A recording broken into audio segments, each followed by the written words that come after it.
लखनऊ के सचिवालय में स्थित एक कंट्रोल रूम बनाया गया है और उस कंट्रोल रूम में 24 घंटे काम किया जा रहा है। उस 24 घंटे में तकरीबन 3 शिफ्टों में लोग यहाँ पर काम करते हैं और उसके बाद वह यूक्रेन में जो भी बच्चे फंसे हुए हैं स्टूडेंट, उन बच्चों से, उन माता पिता से संपर्क करते हैं और उसके बाद उनको जो भी राहत और रिलीफ हो पा रहा है उन तक पहुँचाते हैं। ये आप तस्वीरों में हम आपको दिखाएं कि ये वो कॉल सेंटर की तरह पूरे ड्राफ्ट किया गया है जहाँ पर लोग 24 घंटे काम करते हैं और उस 24 घंटे में वो लोगों से संपर्क करते हैं, क्योंकि लगातार जो यूक्रेन में बच्चे फंसे हुए हैं उन बच्चों के साथ कोऑर्डिनेशन बनाए रखते हैं, चाहे वो सोशल मीडिया का तरीका हो या फ़ोन नंबर से हेल्पलाइन जारी की गई है उससे भी कहीं ना कहीं संपर्क किया जाता है, जिसके बाद यह लोगों से संपर्क करते हैं। हम आपको बताएं कि 24 घंटे चलने वाला ये वो कंट्रोल रूम है। यहाँ पर उन बच्चों से संपर्क करने के बाद उनके माता पिता से संपर्क किया जा सकता है। अभी तक तकरीबन 1300 बच्चे हैं जो यूपी के हैं, लगभग उनको माना जा रहा है कि वो बाहर हैं, यूक्रेन में फंसे हुए हैं, जिसमें 140 के ऐसे बच्चे हैं जिनको राहत कार्य करने के बाद वापस उनको उनके गंतव्य स्थान पर परिजनों के पास भेजा भी जा चुका है। आखिर किस तरीके से ये काम करता है इसमें भी हम आपको बताएंगे और दिखाएंगे। हमारे साथ यहाँ की जो कंट्रोल मैनेजर हैं वो मौजूद हैं, अदिति जी। अदिति जी, थोड़ा आपसे पूछना चाहूँगा कि किस तरीके से आपका ये कंट्रोल रूम काम करता है और क्या क्या आप लोग एक्टिविटी करते हैं? देखिए, ये डे वन पर ही जब ये क्राइसिस डेवलप होना शुरू हुआ था तभी हम लोगों ने ये कंट्रोल रूम को इसका नोटिफिकेशन जारी कर दिया था। एसीएस सर ने और राहत आयुक्त महोदय ने एक चिट्ठी जारी की थी कि जो भी यूक्रेन में फंसे हुए हमारे प्रदेश के व्यक्ति और बच्चे हैं उनको जो भी यथासंभव सहयोग होगा वो इस कंट्रोल रूम से भी उपलब्ध कराया जाए और जनपद स्तर पर भी उनको ये जो भी उनको कोऑर्डिनेशन आवश्यक है वो किया जाए।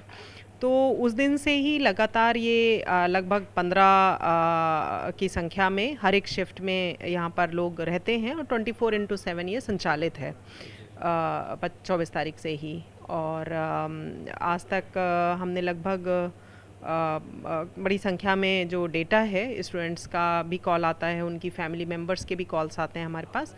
तो हम ये जो भी उनको कोऑर्डिनेशन रिक्वायर्ड होता है, जो सहयोग उनको आवश्यक होता है, जहाँ भी वो फंसे हैं उनको कोई एम्बेसी से कोऑर्डिनेशन की आवश्यकता होती है, अगर वो स्वयं नहीं कर पा रहे हैं तो हम लोग भी अपना डेटा यहाँ से निरंतर भेजते जाते हैं एम्बेसी को। और मिनिस्ट्री ऑफ एक्सटर्नल अफेयर्स के जो नंबर्स और ईमेल हमें दिए गए हैं, व्हाट्सएप आईडीज़ वगैरह, तो ये कोऑर्डिनेशन का कार्य हम कर रहे हैं लगातार। हम देख रहे हैं कि आप लगातार कंप्यूटर पे डेटा फीड कर रही हैं, वो किस तरीके का डेटा है और कैसे फीड होता है, थोड़ा सा हमको बताइए। आप लोग किस तरीके से इसको फीड करते हैं और क्या क्या इन्फॉर्मेशन शेयर करते हैं?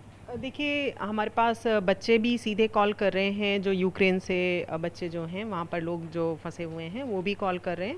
उसके अलावा हमारे पास फैमिली से भी कॉल आते हैं। तो जो भी डिटेल्स हमारे पास आ रहे हैं क्या उनका डिटेल्स होते हैं?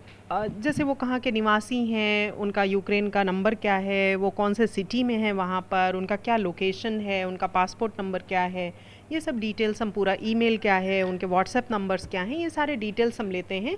जो भी जानकारियाँ हमें उनसे कोऑर्डिनेट करने के लिए आवश्यक होती हैं वो सब डिटेल्स हम यहाँ पर लेते हैं और उसको एम्बेसी को भी और मिनिस्ट्री ऑफ एक्सटर्नल अफेयर्स के साथ भी म्यूचुअली शेयर करते रहते हैं। जो इन्फॉर्मेशन उनके पास हो रही है वो हमें भेज रहे हैं और जो हमारे पास है हम वहाँ भेजते रहते हैं। कितने ऐसे बच्चे हैं जो आपके संपर्क में आए हैं और कितनों को आपने एक तरीके से वापस उनके परिजनों तक भेजा जा चुका है?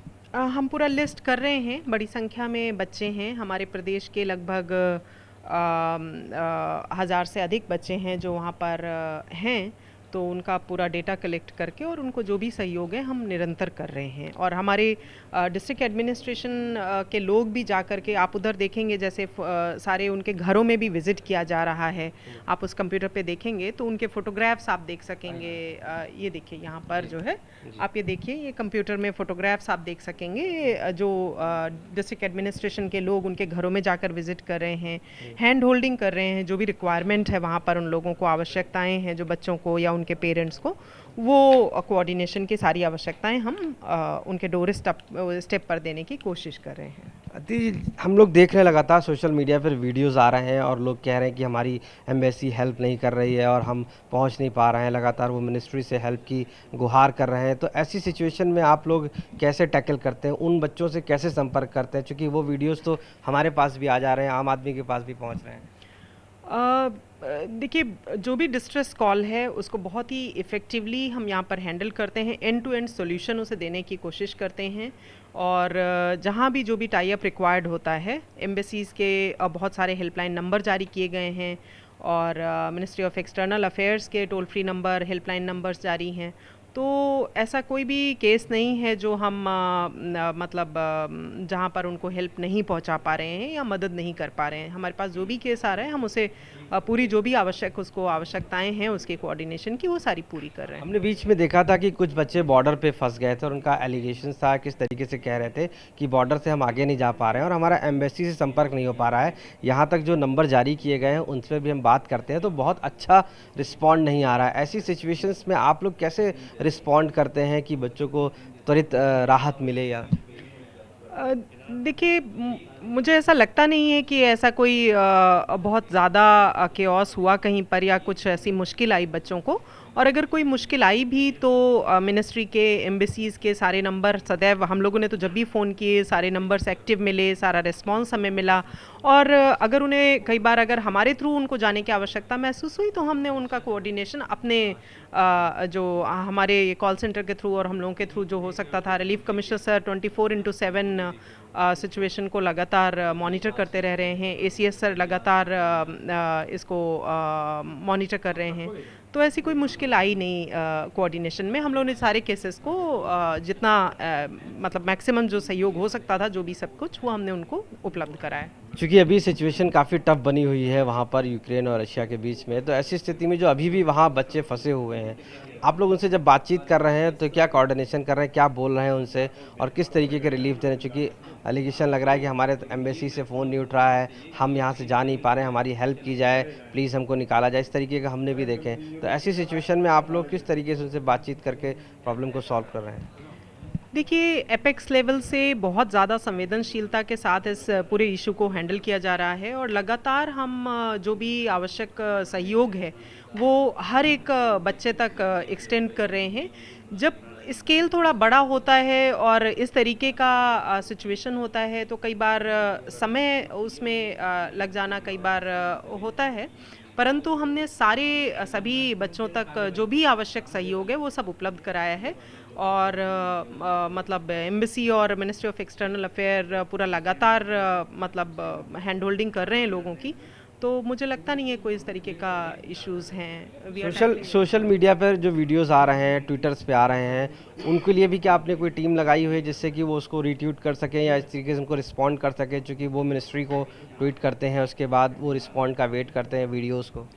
देखिए, रिलीफ कमिश्नर ऑफिस जो उत्तर प्रदेश का है वो बहुत ही प्रॉम्प्ट है और बहुत एक्टिव है किसी भी डिज़ास्टर को डील करने के लिए।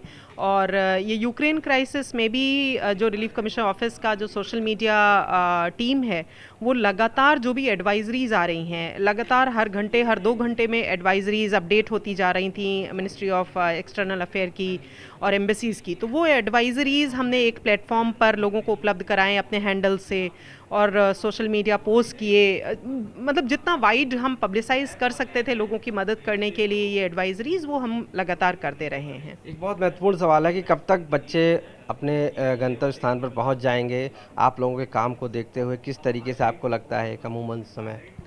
एपेक्स लेवल से बहुत एक्टिवली इस दिशा में कार्य हो रहा है, बहुत तीव्रता से इसको सुलझाने की कोशिश हो रही है और लोगों को वापस लाए जाने का प्रयास चल रहा है। तो आई एम श्योर हम अपने सभी बच्चों को सुरक्षित ला पाने में I am sure, I am very confident that we'll be able to do it. Thank you.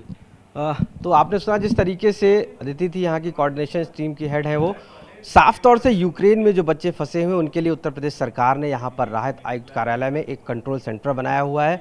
उसके साथ साथ ये 24 घंटे काम कर रहा है। उस 24 घंटे काम करने के साथ साथ एक सोशल मीडिया की भी टीम बनाई गई है जो कि पूरे उन बच्चों से जो अगर वो ट्वीट करते हैं या वीडियो को शेयर करते हैं तो उनको क्विक रिस्पॉन्ड भी करती है। लगातार उनके परिजनों से भी बात की जा रही है, इसके साथ साथ बच्चों से भी बात की जा रही है। और अमूमन मानना ये है कि यूक्रेन में जिस तरीके से बच्चे फंसे हुए हैं और कहीं ना कहीं उनको जल्द से जल्द वहाँ से लाकर उनके परिजनों तक भेजा जाएगा। और ऐसे में ये पूरी टीम जो राहत आयुक्त की है 24/7 लखनऊ में बैठकर पूरे उत्तर प्रदेश के बच्चों को कहीं ना कहीं ध्यान दे रही है और जल्द ही उनको अपने गंतव्य स्थान पर पहुँचाने की कवायद में लगी हुई है। लखनऊ से कैमरा पर्सन संदीप दुबे के साथ आशीष श्रीवास्तव, आज तक।